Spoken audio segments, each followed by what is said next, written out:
be the ancient warrior with the jello knees, but Bob Lanier is having his best year in a Milwaukee uniform and blends perfectly with the multi-talented Sidney Moncrief, the Bucks' levitation specialist and MVP. Mix with the developing Alton Lister, and you see why the Bucks lead this series 2-1.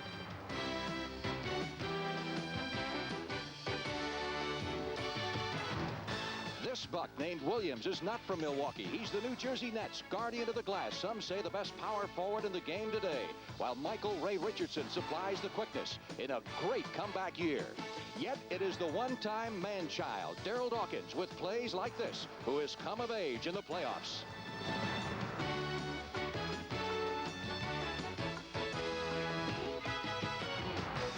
Bucks, who may be a little old and weary, but certainly not sick of trying, are in the Meadowlands to face the Nets, whose motto has been, "There's no place like road." Today on CBS.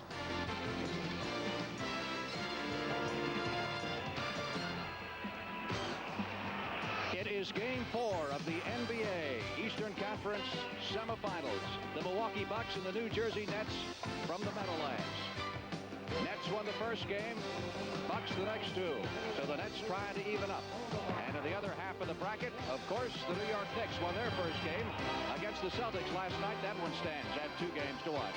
Hi, everybody. I'm Frank Lieber. It is hard to believe, but the Nets have been in the league since 1976. They've been in 4 playoff series. They have yet to win a single game at home. So they're trying to rectify that before their fans here in the Meadowlands Arena. With me once again is James Brown. And from watching the teams warm up, you have to believe that injuries are going to be a big factor in this game.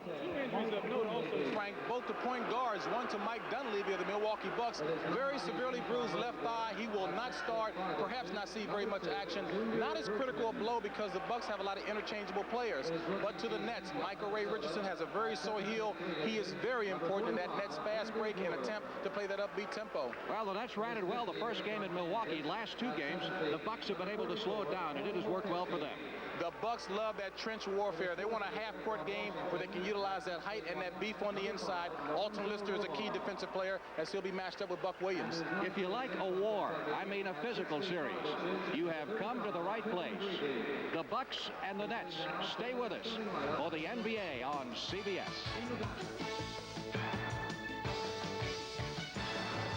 NBA on CBS. Today's playoff game is sponsored by Miller High Life. Welcome to Miller Time.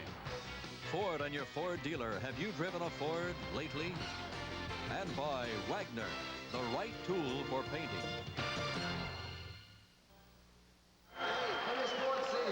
Welcome back to the Meadowlands, where the New Jersey Nets are 0-6 in their NBA playoff history. Let's take a look now at the starting lineups and the matchups for Game 4 of this series. At the forward positions, Marques Johnson and Mike O'Koren. Power forward slot. This could be a key matchup. Alton Lister and Buck Williams may be the matchup. In the middle, Bob Lanier and Darryl Dawkins, who've been bumping each other around pretty good the last 3 games. In the backcourt, point guard Sidney Moncrief and Michael Ray Richardson. And at the off-guard positions, Paul Pressey will be starting in place of Mike Dunleavy, who is injured, and Otis Birdsong. Jess Kersey, Paul Mahalik will be the officials. Wally Rooney will be the alternate. And the rundown on the opposing coaches, Don Nelson, who has been in this league now as a player and coach for 22.5 years, started way back with the old Chicago Zephyrs many years ago. And a great Boston Celtic, and Stan Albeck, the age of 52, done a great job with the New Jersey Nets. 5th year as a head coach in the National Basketball Association, and formerly, of course, with the San Antonio Spurs. And one of the interesting things here is the backgrounds of the assistant coaches. Mike Schuler, who is a Milwaukee assistant, was a New Jersey assistant last year, and John Killalay, who is now an assistant coach for the Nets, was on the opposite staff. He was on the Bucks staff. So you have to believe, James, that maybe these guys have a little insight to the tendencies of the players they coached last year. There's no question that Killalay absolutely has a lot of insight into that Bucks system. He helped implement a lot of the building blocks there. However, it won't come into too much of an advantage during the course of the game if the pace is a fast one, which is what the Nets favor. Well, we've had fights. We've had a lot of physical contact between those two clubs, particularly in the middle with Lanier and Dawkins knocking each other around. They had quite a collision. I mean, you could hear it over around the Empire State Building when they collided on Thursday night here. Some people wondered if Lanier was going to get up. He also took a sharp elbow in the chest from this man, Darryl Dawkins, and Lanier checked into the hospital after the game just to make sure that everything was still there and in place. As a matter of fact, the crew had to work overtime on that end of the floor just to shore up the boards a little more where they fell down. So the Bucks with a record of 50-32 during the regular season. The Nets with a record of 47-35. And, of course, upsetting the Philadelphia 76ers the hard way by beating the Sixers at the Spectrum. 3 straight. Kersey ready to throw it up. Alton Lister jumping center with Dawkins. And the Nets control. Richardson with a bad thumb on his shooting hand and also a bruised knee, and Otis Birdsong, who can shoot the lights out. Inside to Buck Williams, and we get a 3-second lane violation called on the Nets, and they turn it over. Frank, it's very important that the Nets get started quickly and build a lead. They're a young but very emotional team. They've got to get the crowd behind them. The crowd has been against them a little bit because they have not played well here. Moncrief with Birdsong on him. Outside to Pressey. Pressey not really a true point guard either. Marques Johnson from the top. Lanier with the rebound from the free throw line. And the Bucks get the first basket of the game. Lanier played 72 games this year, most ever in a Milwaukee uniform. And start of the year, he said this definitely would be his last year. And now he's waffling a little bit on that. But he could come back. He continues to feel good. Birdsong outside. Williams over Lister for 2. That's a big matchup for today's game. Lister played extremely well against Buck Williams the other night in Game 3. Marques Johnson stepped on the out-of-bounds line, and the Bucks turn it over. Score tied at 2. Nets have been turning it over a lot this year, but not so much in the playoffs. In fact, the first game they only turned it over 7 times. An amazing performance. But they won the game in Milwaukee despite shooting only 39%. Only 5 seconds on the shooting clock. Birdsong trying to get rid of the ball out of the hands of O'Koren and out of bounds. And the Nets will bring it in. Game 5 in the series.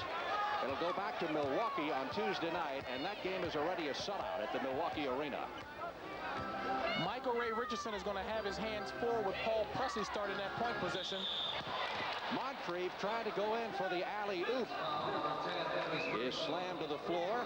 Birdsong will pick up the foul.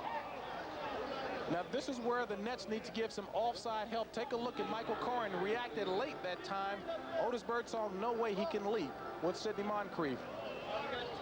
Moncrief hit 13 in a row Thursday night. Had a total of 27 points in that Buck victory here at the Meadowlands.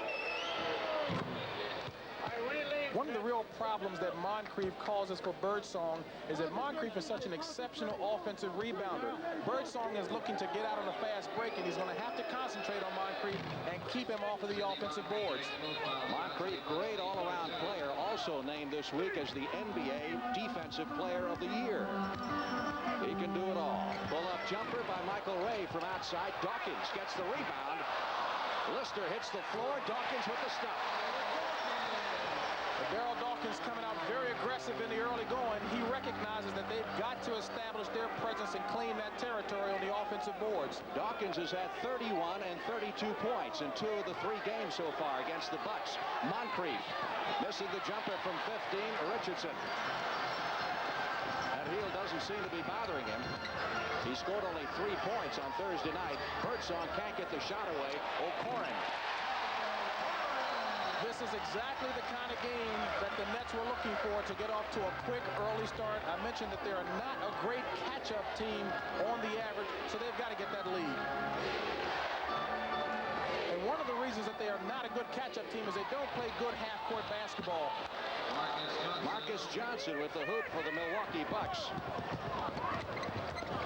Birdsong pull-up jumper for 2. The Nets are getting exactly what they want. They want the individual style of play. They've got a lot of good young talent on this team. They can get Milwaukee before they get set up in their defensive end of the floor. Lister, who has had trouble putting back-to-back outstanding games, and he had a good one Thursday night with 12 points and 12 rebounds. Lane violation against the Bucks. They turn it over again. Here's the Nets in the front court. Michael O'Koren driving the paint to Buck Williams. O'Koren goes baseline, tries to lay it up, and it is pinned up against the glass by Pressey. And Pressey goes down hard, and so does O'Koren. Michael O'Koren doing a super job of fronting Bob Lanier. And watch Lanier, the little old tricks of his, grabbing O'Koren, trying to lock him in position with his left arm. The official called 3 seconds. Excellent hustle on the part of Michael O'Koren. Foul was on Lister, and O'Koren is on the line. Michael is a hometown favorite of sorts. He played his high school ball just 5 miles from Meadowlands Arena. O'Koren does a good job in starting for the Nets.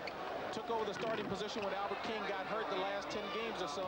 Does a good job of playing tough defense, runs the lanes well on the fast break. The one thing the Nets don't do well is shoot free throws. Lister off his knee. Nets leading at 9-6 with 8 minutes and 40 seconds left to play in the opening period. They get it down quickly. Richardson back outside to Buck Williams, trying to go with the finger roll. Richardson. Buck Williams, one of the great offensive rebounders in the game. Williams thought that he was shoved by Moncrief, but Williams just stepped out of bounds. Looked as if Buck had a good argument that time as he went up for the powerful rebound. He was pushed when he came down with it, but one thing you got to keep in mind, you got to continue to play. Williams, a great offensive rebounder, maybe the best in the league outside of Moses Malone, certainly the best forward in the league in that department. Birdsong with the foul on Moncrief. Now watch Buck come in from the left side of your screen, go up for the rebound, and he got nudged clearly before he went up for the rebound. Had a legitimate argument. Pressey.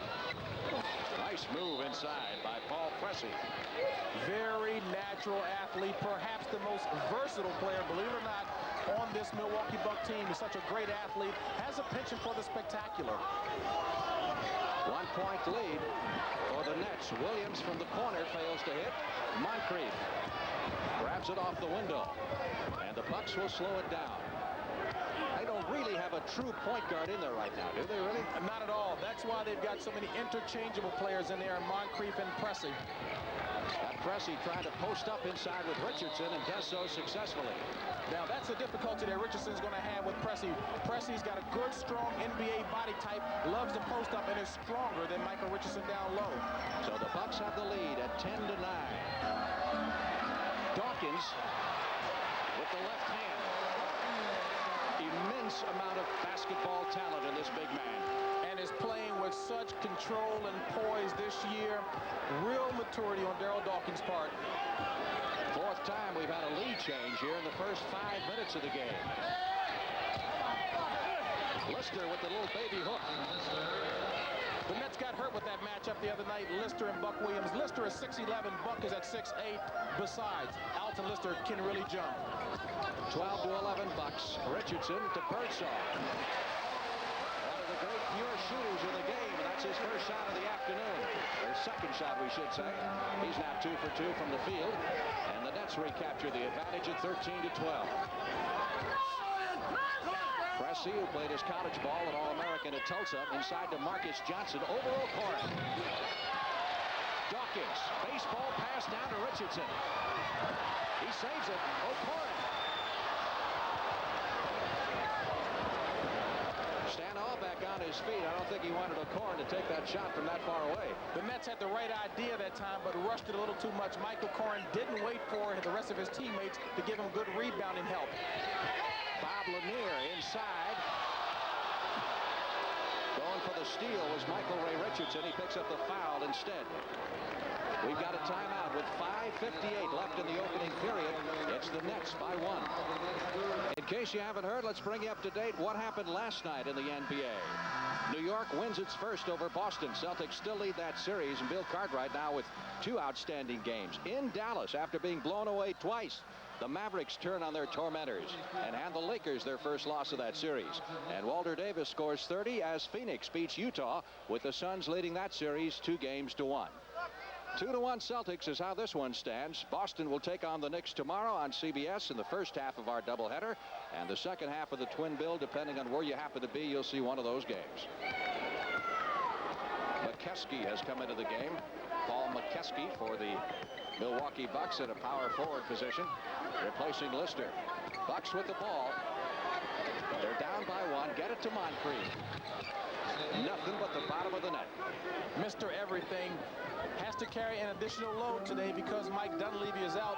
Moncrief is the one who's doing the majority of the ball handling, in addition to everything else he does for the Bucks. You may have heard by now that Michael Jordan of North Carolina is coming out and into the NBA. He made that announcement this morning as Buck Williams answers with a hook shot. Hey, if Jordan comes out, he could be another Moncrief, wouldn't you say?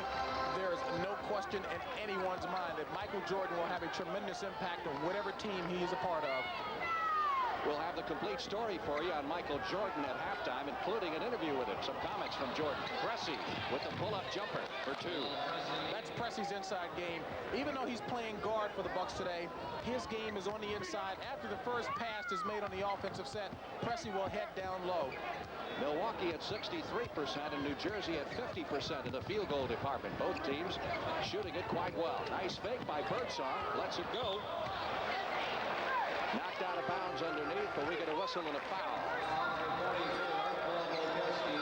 It is going to be on McKeskey, apparently, for shoving off. That matchup between McKeskey and Buck Williams has the decided advantage. He's got perhaps the world's quickest first step to the offensive boards. Richardson. One thing he does so well is penetrate. And he went up off of that sore heel. So that puts the Nets back out in front. It's 17-16 with 4:30 left in the opening period. Marques Johnson on the drive over Dawkins. I'd say that was a pretty good move. An emphatic move by Johnson. Marques went 1 for 13 the other night. Had the worst playoff game of his career, according to Don Nelson. Birdsong with the air ball. Comes up Pressey. Bucks with a 1-point advantage here. Their biggest lead has been 2. Moncrief getting the pick from Lanier. When Lanier sets a pick, it takes you a while to get around it. About 3 days. 20-second timeout. 20-second timeout. Nets going to call the 22nd timeout here as they trail it 20-17. That dunk by Marques Johnson is worth another look. He likes the wide open style of game. Again, the inside game is his.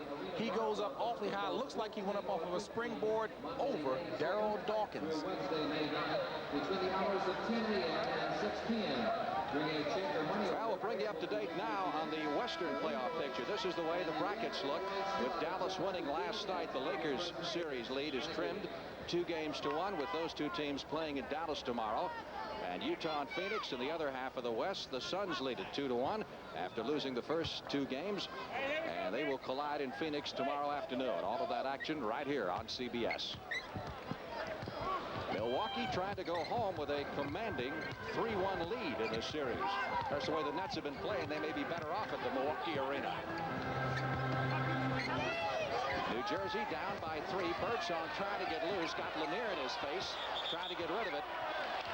Last touch, they say, by Marques Johnson.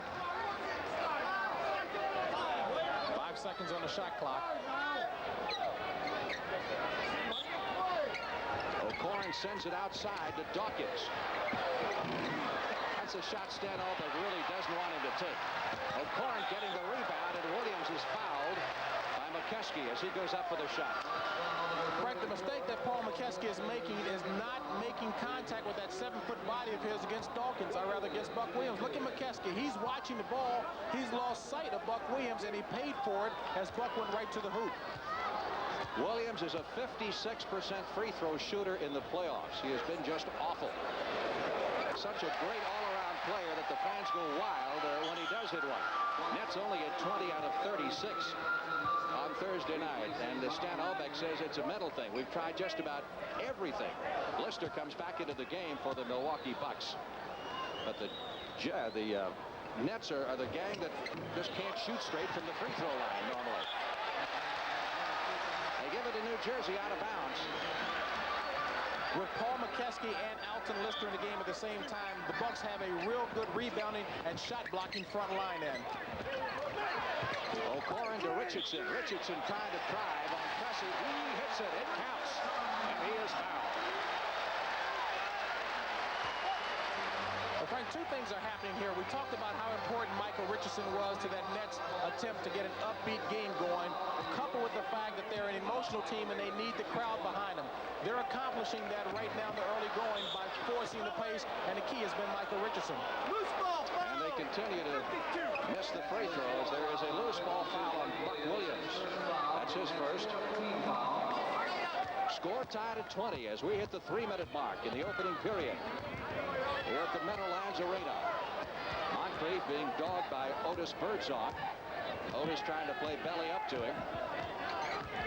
Albeck was unhappy because Birdsong didn't get a free throw opportunity the other night, and Moncrief at 13.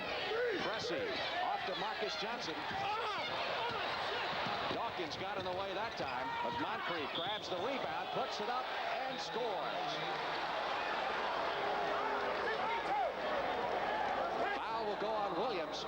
Action very physical under the hoop as you take a look at watch 52 in the white. Buck Williams, they called him for the foul as he went to try to go for the block. He pushed McKeskey or rather Alton Lister on the floor.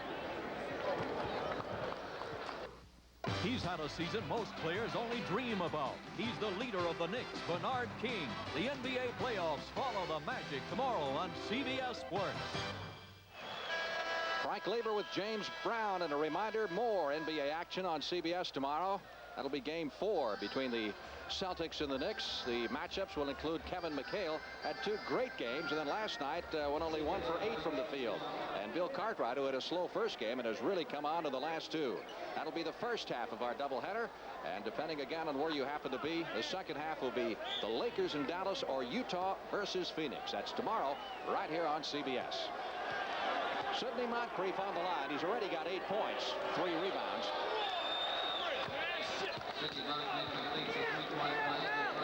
And that completes the 3-point play for Moncrief. 23-20 advantage. Darryl Dawkins should enjoy an advantage with Paul McKeskey trying to defend against him. Dawkins that time backing into McKeskey, and Dawkins picks up his first personal foul. Darryl has fouled out in 2 of these 3 games. They've really been working on that all year, and he fouled out in only 1 of their last 18 regular season games. But he still led the league in fouls and in disqualifications for the 2nd straight year. That's one thing you're going to have to be wary of when you're watching the Nets. They can't afford to get him in foul trouble. McKeskey. Dawkins that time shoved Lister into McKeskey, and he still hit the shot, and Dawkins has 2. 2 mental mistakes that Darryl Dawkins made. One, he did not make the adjustment for the fact that Bob Lanier is out of the game. Bob Lanier is a lot stronger. Darryl tried to bowl him over the last time down the court. And secondly, Paul McKeskey, while standing 7 feet tall, is an excellent corner shooter. He'll pull whatever big man is checking him away from the basket with that corner shot. Mike Jaminsky comes into the game, replacing Dawkins, as Stan Albeck just kind of turned his back and started shaking his head when he saw what Dawkins did that time. 6-point lead, which is the Bucks' biggest advantage so far. That's the time remaining in the first period here at the Meadowlands. Buck Williams, nice fake over Lister, can't hit it. Rebound to McKeskey, good outlet to Cressy. Cressy on the drive. Basket counts. Let's see if it's an offensive foul. They call it on Paul Pressey. And as I mentioned, Paul Pressey has the penchant for the spectacular. This time it got him in trouble. He should have pulled up for the jump shot. He wanted to go in for the spectacular finger roll. So the basket went in, but it does not count. The score remains at 26-20. And Junior Bridgman, who provides instant offense off the bench of the Milwaukee Bucks, comes into the game and Stan Albeck is about to answer with Albert King, who normally provides instant offense for the Nets, but has had a cold series. Jaminski rejected by Lister. McKeskey with the rebound. Well, I mentioned the Bucks had their shot blocking lineup in there with McKeskey and Lister. Lister just showed it. Jaminski's going to have to give a pump fake and look for the contact. Nets scoring high for one quarter in this series is 21 points. They're 1 point shy as Marques Johnson hits his third basket of the game. So the Nets would need another basket to surpass that. They're down by 8. Birdsong with the pull-up jumper. Yes.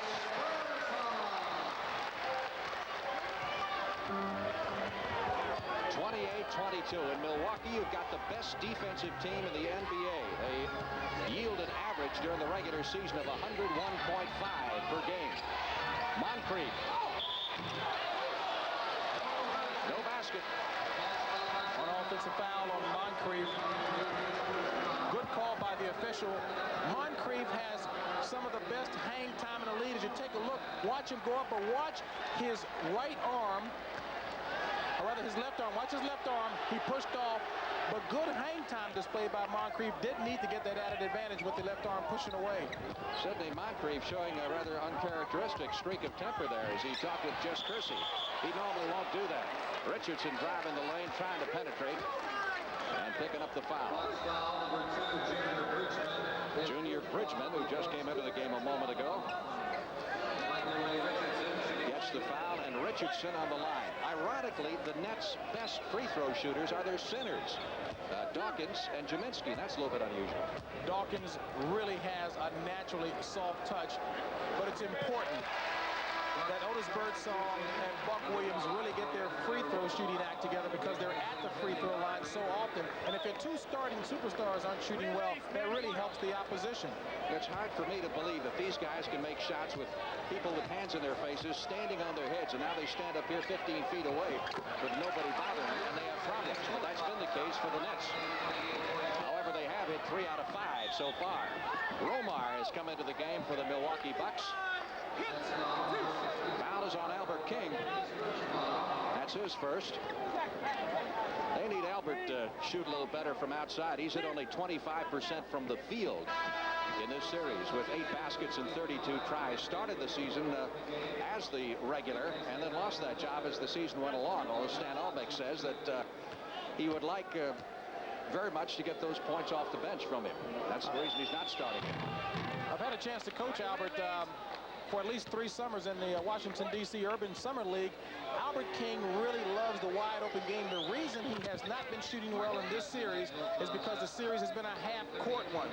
Albert King does not possess the strength to play well in a half-court game. Birdsong gets it down quickly, kind of forcing the jump shot that time. Jaminski amidst the tall timber underneath draws the foul. Frank, that's exactly what I was talking about. Mike Jaminski would have to do. He knows he's got some leapers in there on the part of the Milwaukee Bucks. If you show the guy the ball when you get close to the basket in the form of a pump fake, you know they're going to go up. That's exactly what Jaminski did. Showed patience and knew the contact was coming. Excellent move. Jaminski, 6'11", out of Duke, and a #1 draft pick in 1980. Stan Albeck has this theory: if you grow a beard, you're going to get the call from the official. I don't know if he feels that the officials think you're more mature or physical or what. Stan thinks that with the beard, the player looks more like a lumberjack, and in the psyche of the official, he believes that a lumberjack is supposed to be physical, so he'll get the calls his way. Last 15 seconds of the opening period here at the Meadowlands. McKeskey goes cross court to Lorenzo Romar. Romar can't hit it. King under 10 seconds. They're going to have to hurry.